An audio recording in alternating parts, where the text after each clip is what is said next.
हैदराबाद केंद्र द्वारा दिए गए विकास कार्य निधि का तेलंगाना में दुरुपयोग। हैदराबाद केंद्र द्वारा दिए गए विकास कार्य निधि का तेलंगाना में दुरुपयोग किया गया, यह आरोप केंद्रीय मंत्री मीनाक्षी लेखी ने लगाया। केंद्र द्वारा शुरू अनगिनत योजनाओं के लिए समय समय पर उपलब्ध कराया गया है, परंतु राज्य में बीआरएस ने अपनी योजना चलाकर भ्रष्टाचार किया। यही कारण से विकास नहीं हो रहा। नवभारत समाचार से कैलाश सुगंध की रिपोर्ट।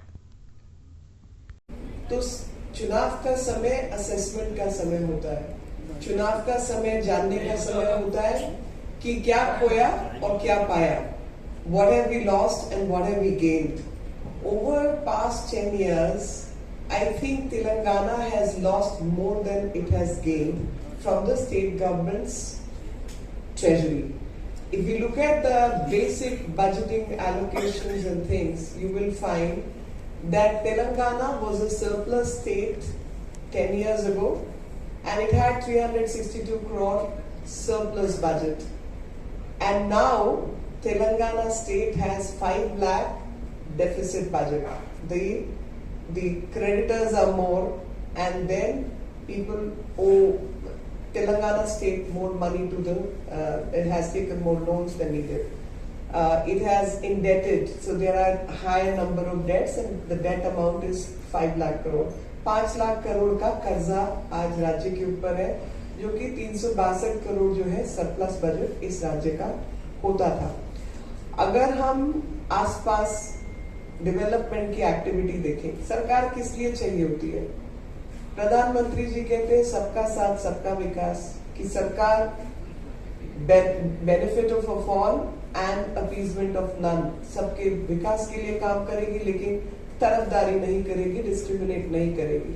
लेकिन यहाँ पर डिस्क्रिमिनेशन ही दिखाई देता है, और वो डिस्क्रिमिनेशन अलग अलग लेवल में भ्रष्टाचार के रूप में या अपीजमेंट के रूप में दिखाई देता है।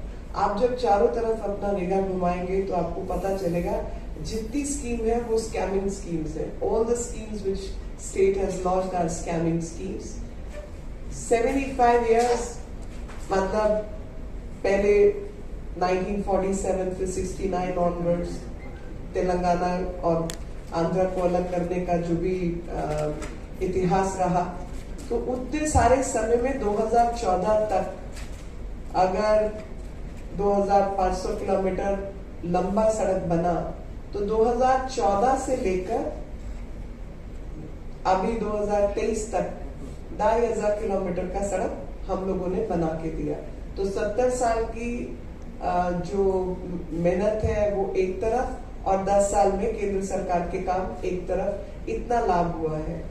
6 लाख करोड़ से ज्यादा पैसा केंद्र सरकार ने जो है राज्य को दिया डेवलपमेंट पर्पसेस के लिए, और वो सब चाहे अमृत स्कीम थी, चाहे हर घर नल से जल की स्कीम थी, चाहे वैक्सीन प्रोग्राम्स थे, चाहे डेवलपमेंट एक्टिविटीज में महिलाओं के संबंधित स्वास्थ्य संबंधित कार्यक्रम थे, वो सब पैसा केंद्र ने दिया, लेकिन वो सब भी यहाँ पर सही जरूरतमंद लोगों को नहीं पहुंचा। प्रधानमंत्री आवास योजना भी यहाँ ठीक से लागू नहीं हुई।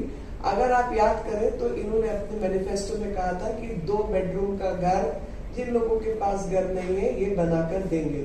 आप बताइए, बैकवर्ड क्लासेस में से अगर किसी को 2 बेडरूम का घर मिला हो तो मैं उस व्यक्ति से मिलना चाहती हूँ। मात्र 5-10 हजार का कुछ किया या नहीं किया वो जानकारी कुछ खास नहीं है। आप सोचिए, इन्होंने कहा था कि बैकवर्ड क्लासेस के लिए एक फंड क्रिएट किया जाएगा, और वो फंड हुआ। इन्होंने कहा था 3000 रुपए तक का जो युवा बेरोजगार है उनको 3000 रुपया महीने का भत्ता दिया जाएगा। वो 3000 रुपए का भत्ता भी किसी को प्राप्त नहीं हुआ।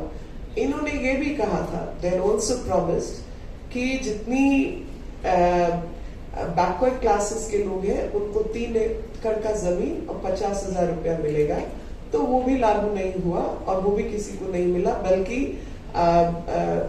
दलित बंधु योजना के नाम पर जो 10 लाख रुपया दिया, जिन जिन दलित भाइयों से मेरी बात हुई वहां पर ये पता चला कि ये 10 लाख रुपए में से 30% तो किकबैक है, और ज्यादातर यहाँ के एमएलए जो है उसमें किकबैक लेते हैं, और जो जरूरतमंद लोग हैं उनको आज तक ये पैसा नहीं मिल पाया।